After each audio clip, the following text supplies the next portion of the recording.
Faith is the victory we know that overcomes the world. Well, it's a pleasure to see you all out this lovely evening. Tonight we're going to be getting back into the book of Matthew chapter 5, today in verses 33 through 37. Before we get into that, though, I'd like to tell you a short story about a man, Ernest Shackleton. In 1914, he led one of the most well-known, one of the most famous expeditions to the Antarctic in all of history. And it was famous because it did not go very well for him and for his crew. They ended up getting stuck in the ice, and then shortly after they were stuck in the ice, they tried to break themselves out, but they couldn't. The ice broke the ship apart, and the crew were trapped on ice floes that were just drifting back and forth for quite some time, for several months actually. And they were facing cold and starvation, and the possibility that they were going to be lost forever. And yet, despite that, which seems like a very hopeless situation, that crew held together through all of that hardship. And what held them together wasn't Shackleton, their captain. It wasn't his charisma. It wasn't just the optimism of the men. It wasn't even their supplies. What really held them together was the fact that Shackleton never said anything that he didn't intend to say. When he told his men, "I'm going to get every one of you home," the men trusted him. Because everything that he said, every time he had said something, it had been proven true. He never said anything that he did not mean.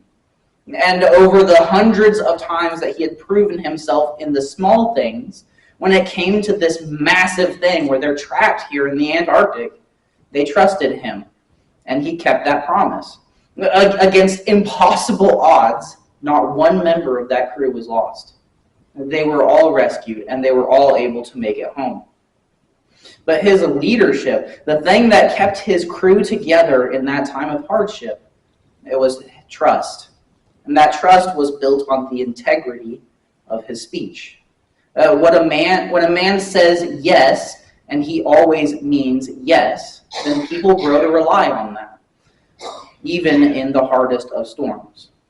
And so here we are in this Sermon on the Mount, and Jesus is confronting some of the most common Jewish misunderstandings of the law, in each case showing how righteousness is not just external, it is also internal, rooted in the integrity of the heart. And here he turns his attention to truthfulness, to trustworthiness, a subject that's important for us in everyday life. He is, in essence, asking the very simple question, are you a person who can be trusted? Beginning in verse 33, "Again ye have heard that it was said to them of old time, Thou shalt not forswear thyself, but shalt perform unto the Lord thine oaths." First, let's look at the letter of the law. Again, Jesus says, you have heard it said. He didn't say that you have seen it written. He didn't say you've read it. He said, you have heard it said. It's important to remember that Jesus isn't changing the law, right? He talked about that at the beginning of this chapter. He didn't come to abolish it, to change it, to alter it. Instead, he's showing the people how they had shrunk the law, how they had twisted it and limited it to the bare minimum, so that they could feel righteous in their hearts, even though their hearts, or so that they could feel righteous, even though their hearts were still far from God. And so now he's here turning to the matter of oaths, of how people use their words in a way to sound serious, to convince others that they are telling the truth, even when they might not be. And so Jesus first takes his audience back to what they already know, to the letter of the law. And then there's this distinction, not what they have read, but what they have been taught, what they've heard spoken. What is written points to Scripture, but Jesus isn't pointing to Scripture. He's pointing back to what the scribes and the Pharisees have been teaching them, the summarization, the explanation of the law. Over generations, the Jews had heard this very teaching recited in their synagogues and discussed by rabbis and passed down. In and of itself, the statement, "Thou shalt not forswear thyself, but shalt perform unto the Lord thine oaths," is a fair summary. It's a fair summary of several Old Testament passages, but the issue is what it had become in Jesus' day. Because this had become a formula for the Jews to feel righteous so long as they avoided one specific kind of sin. So long as they avoided that one specific area, then they didn't have any more responsibility. And so this tradition had become their main lens rather than the text itself, this explanation. Most people weren't sitting down and reading the scriptures for themselves. They weren't reading the law themselves. They were listening to what others would teach to them, what others would tell them what the law said. And there's nothing wrong with teaching. Teaching is important. It's necessary, right? God commands it. But teaching should not replace self-study. And that's important there. These people were just taking for granted everything that they were being told by them. What the law actually said was a little bit different. To forswear means to swear falsely. It is to make an oath with God as your witness and then lie. Or it's to promise something with God's name attached to it and then refuse to do it. And even the Jews understood that this was serious, right? This is important. You don't just drag God's name into your speech lightly. This isn't something that just gets thrown around. The teaching on this subject comes from three main verses, but we're going to focus on Leviticus. Leviticus 19 and verse 12. It says, "And ye shall not swear by my name falsely, and profane the name of thy God. I am the Lord." And to swear falsely by God's name is the action itself. Saying something as a guarantee, even though you have no intention of following through. To profane God's name is the result. Treating God's name as though it's something cheap, or as though it's a prop for dishonesty. That's a serious offense. And Deuteronomy clears this up. Deuteronomy 23:21, talking about the same topic, says, "And it would be sin in thee," in reference to not keeping your word after swearing in God's name. And so to forswear oneself is more than just lying, right? Lying is, of course, wrong. But this is lying in God's name. This is using God's character to sell your story. And in doing so, it's turning his holy name into a cover for deceit. Well, now the Jews of the time had narrowed this meaning down. They had narrowed it down even further. They had essentially decided, so long as I don't officially swear in God's name and then lie, then I've kept the law. And so they treated this commandment as if it applied only in that very technical, in that formal situation, right? Like if you are in a courtroom, or if you're making a solemn vow to someone, or in a religious setting. But everywhere else, it's fine. You can play games. You can manipulate your words. You can manipulate the truth, so long as you don't cross that very narrow line of forswearing yourself in an official capacity. So even at the level of the letter, you can see the problem. God had condemned dishonesty in his name, and they had concluded, therefore, dishonesty without his name must be fine. But that wasn't the case. Now, the letter already shows that God links his name with our words. If you look once again back at Leviticus, the phrasing of the text, it is sinful to lie under oath because it profanes God's name. The very act of lying under oath is profanity against the Lord's name. The letter of the law teaches that God cares not only about how his name is treated, but how the truth is treated. Then we move on to the spirit of the law. Verse 34, "But I say unto you, swear not at all, neither by the heaven, for it is the throne of God, nor by the earth, for it is the footstool of his feet, nor by Jerusalem, for it is the city of the great king. Neither shalt thou swear by thy head, for thou canst not make one hair white or black." So in simple terms, the spirit of the law is this. Truthfulness must flow from the heart and not be negotiated in clever speech. The Jews thought that their righteousness was preserved as long as you avoided the false oath by choosing the right kind of oath. So long as I work around it this way, so long as I do this or that, then so long as I don't do the very thing that God said not to do, then I'll be okay. Jesus exposed that thinking, though. He showed that thinking missed the entire point. The Spirit forbids manipulative speech. See, when Jesus says swear not at all, he's not saying, he's not abolishing the solemnity of saying a swear at all. God himself in the Bible would swear at times. And Paul would use oath form language, right? And so there's not a forbidding of swearing in and of itself, but rather he's forbidding the manipulative oath-making that had become so common in their time. And he's forbidding the oath that is crafted to sound binding while deliberately leaving wiggle room. The Jews had created categories of strong and weak oaths. I don't know, have you ever heard about a little white lie? Maybe we make some of these categories as well. Have you ever thought that maybe we try to sort them into, well, this one isn't so bad, but this one is really bad, right? The rabbis had taught something like this. To swear by God's name was to make something fully binding. You better not follow through, right? You better not lie because you have sworn in God's name. To swear by heaven, though, it was still pretty strong, but not quite as binding, right? It's not God, it's just heaven. And then to swear by Jerusalem, well, that's significantly weaker. And then to swear by your own head, that's the weakest of them all. And the people believed that their righteousness was preserved so long as they could hold others to their promises with one set of oaths, but escape those promises with their own oaths, with their lower level oaths.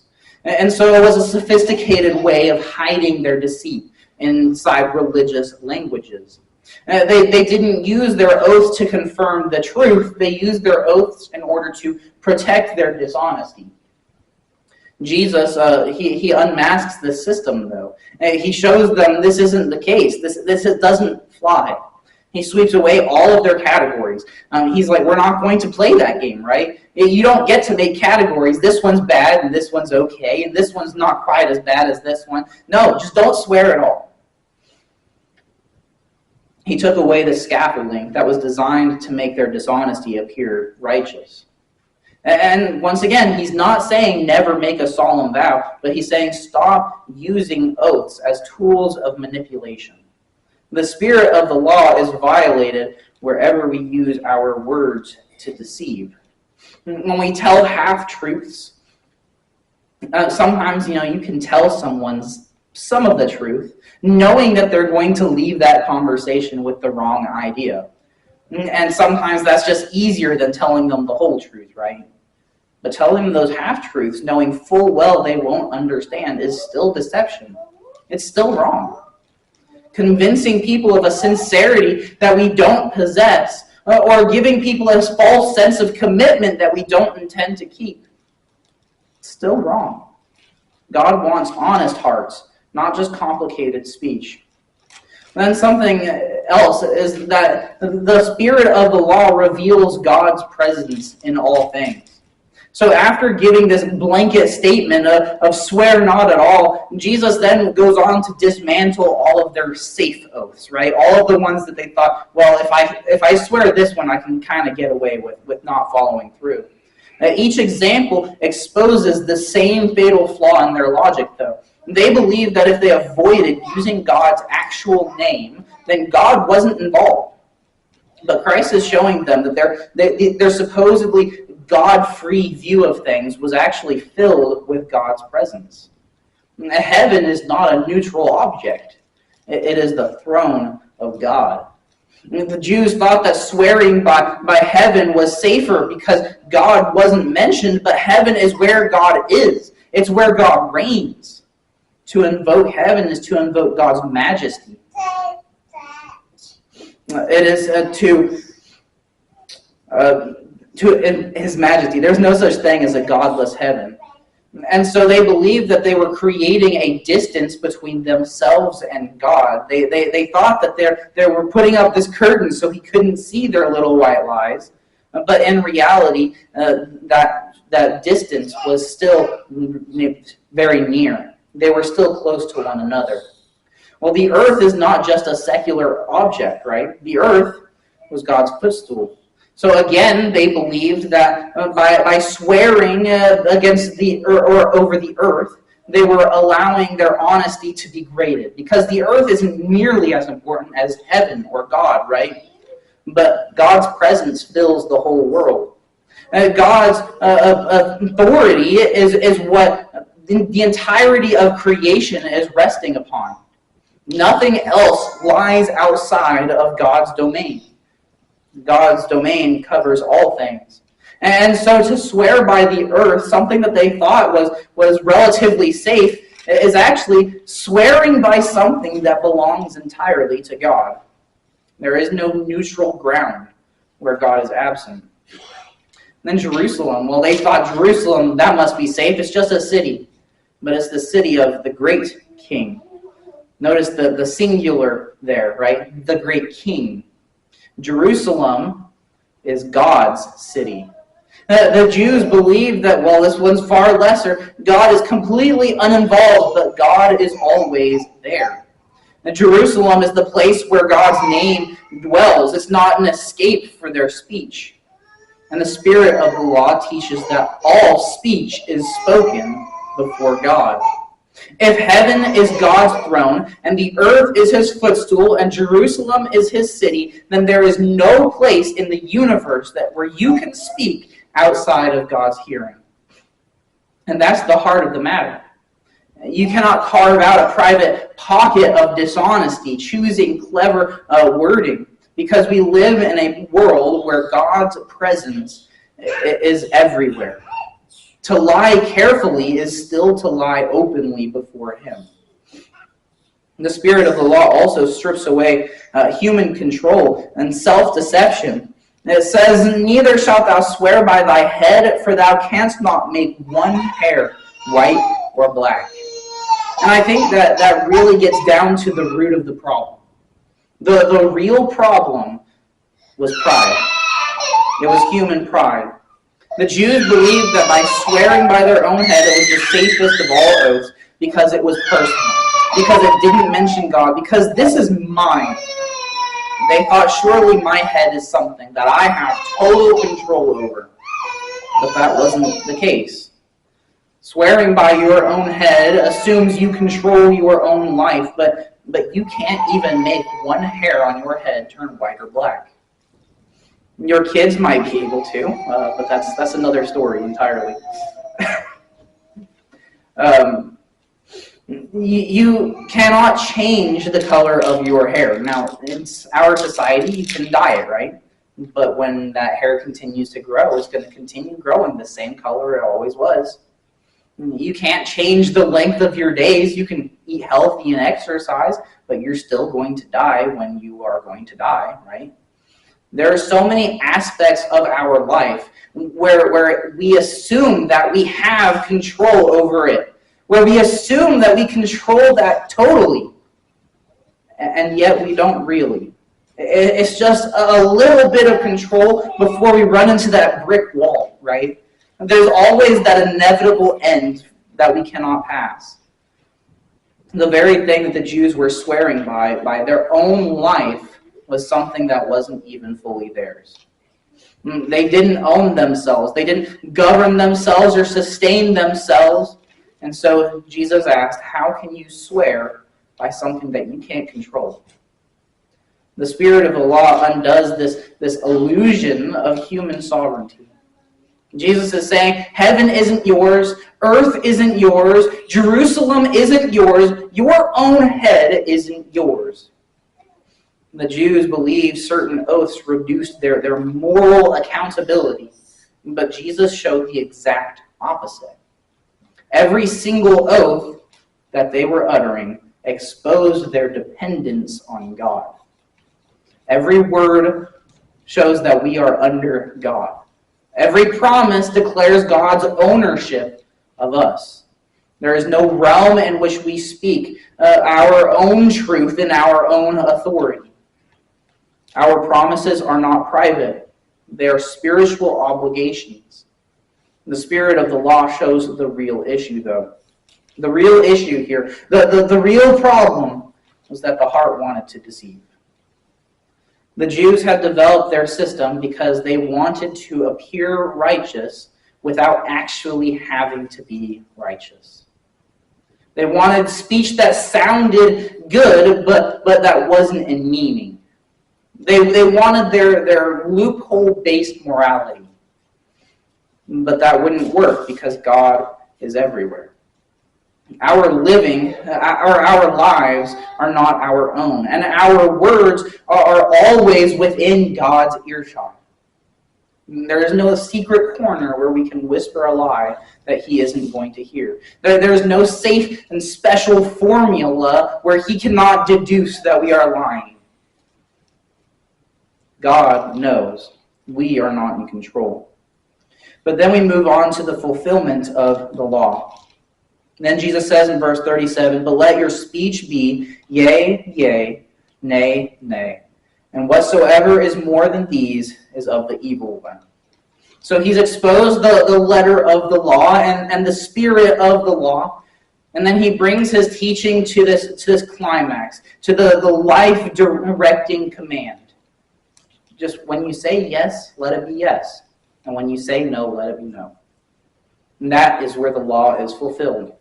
Not in multiplying the oaths, not in trying to figure out the special formula, not in trying to be extra crafty, to find the little loopholes in the law, but rather by simply becoming the kind of person whose simple word is as solid as stone.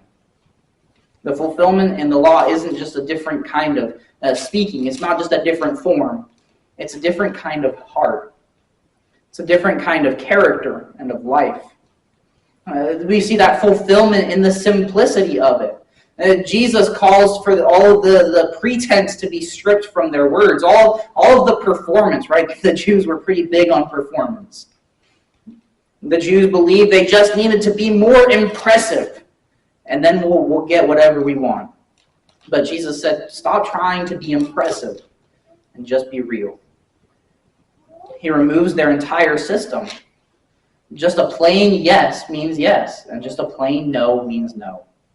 And that's remarkably different from everything that the Jews taught. The Jews liked their complexity. They liked their intricacies and their loopholes. And Jesus said, just let yes be yes and no, no. The law had placed these borders, these training wheels on oaths because of the dishonesty of mankind. But Jesus was taking the training wheels off. He's saying, if you're mine, then your words themselves need to be trustworthy. Jesus is creating a community where trustworthiness is so natural. No one needs that legal reinforcement to tell you they're telling the truth. That simplicity fulfilled God's original intention for human speech. When God created mankind, He gave us language, right? You don't read about Adam and Eve over there trying to figure out, playing charades, trying to figure out what they're saying, slowly. No, God taught them how to speak. They didn't have to figure that stuff out. God gave us a lot of things, and language chief among them, a language with which we could bless. But we also learned how to manipulate. A language with which we could reveal, but we also learned how to conceal. A language with which we could reflect the nature of God, and yet Adam and Eve hid from Him. The very first abuse of the gift that God gave mankind was in the Garden of Eden. It was when the serpent twisted those words, and he said, "You will not surely die." And that event brought sin into the world through language that hid motive, that distorted the truth. Jesus' command reverses the serpent's influence, though. It restores the simplicity to our words. Simple speech reveals a single heart. That complicated oath system, trying to figure out all of these formulas, it showed a divided heart. It showed that calculating mind, a tongue that was skilled in those loopholes. But a simple yes or no requires a heart that is honest. It requires a conscience that is clean and a life that is consistent. The fulfillment of the law begins when the heart and the mouth say the same thing. And Jesus would then later say in Matthew 12:34, out of the abundance of the heart, the mouth speaketh. You cannot fulfill Christ's command unless your heart is already aligned with the truth. Now, there's fulfillment in the integrity as well. The simplicity that Jesus commands is not just in the speech pattern, it's in the life pattern. He calls for an integrity that runs so deep in a man that it needs no ornamentation. Fulfilling the law means becoming the kind of person who is trustworthy by nature. No one ever questions whether or not you are telling the truth. And that's the shift from the legal compliance of the Jews, where you were only trustworthy if you were vowing on God's name. But under Christ, a person is trustworthy because they walk with God. Integrity isn't something that can be proven just by saying that you have it, right? You've probably heard the saying, I'm not going to lie to you, but, and then they tell you something. I have a friend who would always respond to that, who would say, would you normally? Well, see, you don't have to say, I swear I'm telling the truth, because we're always telling the truth. And that's comforting, to know that you can trust your brethren simply because of who they walk beside. No integrity is proven in such statements as I'm not going to lie to you, but those things become unnecessary when you have well-proven character. Paul would later reflect on that same principle in Romans 12 and verse 17. He would say, providing things honest in the sight of all men. It's interesting there, in the context of that verse, he's not talking about oaths. He's describing the visible lifestyle of the Christian, where honesty is so consistent that people can trust you instinctively. Integrity fulfills the law because it reflects the character of God. What must a Christian, or why rather, must a Christian be a person of truth? Because God himself is truth. When Jesus was praying on behalf of the apostles, he prayed to God in John 17:17. He said, sanctify them by thy truth. Thy word is truth. Jesus' point is not simply that Scripture contains correct information. It means that God's nature is truth. God's promises are truth. His dealings are truth. The Hebrews author would then later write, for it is impossible for God to lie, Hebrews 6:18. Now think about that fact for a second there. That's the foundation of the Christian faith, right? Is that it is impossible for God to lie. If God's yes or no were unreliable, then salvation is impossible. We can't trust whether or not we have a place in heaven. We can't trust whether or not our eternity is set if we can't trust God. But we can because that's who he is. To be truthful is to reflect God, his character. But to deceive him then is to deny him. So when we speak, when our yes means yes and our no means no, we're imitating the God who never changes, who's never deceived mankind, who never breaks his promises. And now you have to ask the question, if someone were to watch me, if someone were to follow me in my life, would they see that I say what I mean? Do I follow through? Does my story change depending upon who I'm talking to? A Christian speech should be steady. It needs to be something that is predictable, that is unblemished, because a Christian's character should be steady and predictable and unblemished. When Jesus said, "Let your yes be yes," he wasn't just offering a different kind of technique for those who were listening. He was revealing what a redeemed life looks like, what it looks like for the Christian. A person who belongs to Christ does not need to elaborate. He doesn't need to assure people that he's telling the truth. He doesn't need those complicated explanations to convince others of sincerity, because the Christian's character does the convincing long before their words ever do. Every one of us is going to leave behind us a trail of conversations, of promises, and of commitments, and of casual remarks. And over the course of time, that trail is going to tell something about us. It tells us whether our speech heals or whether it harms. It tells us whether our words can be leaned upon or need to be inspected, whether people need to brace themselves or breathe easier. What needs to change so that Christ can be more clearly seen in me? And the one who commands us to be truthful is the same one who makes us new. He's the one who doesn't ask us to build that righteousness from the ground up. He forms it in us as we walk with him.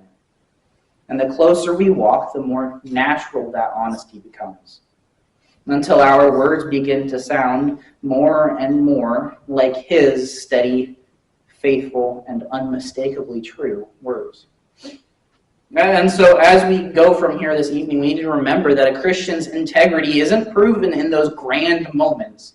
It's proven in the small things, in the simple yes that's carried out, or in the quiet no that is respected, in the kind of life that doesn't need assurances because people already know the character of the one speaking.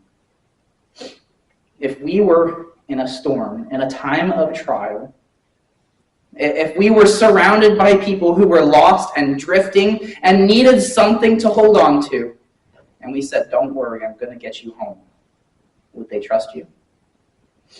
If you have been struggling, we would love to encourage you. We would love to uplift you, to pray for you. If you have any need, now is the time to come as we stand and as we sing.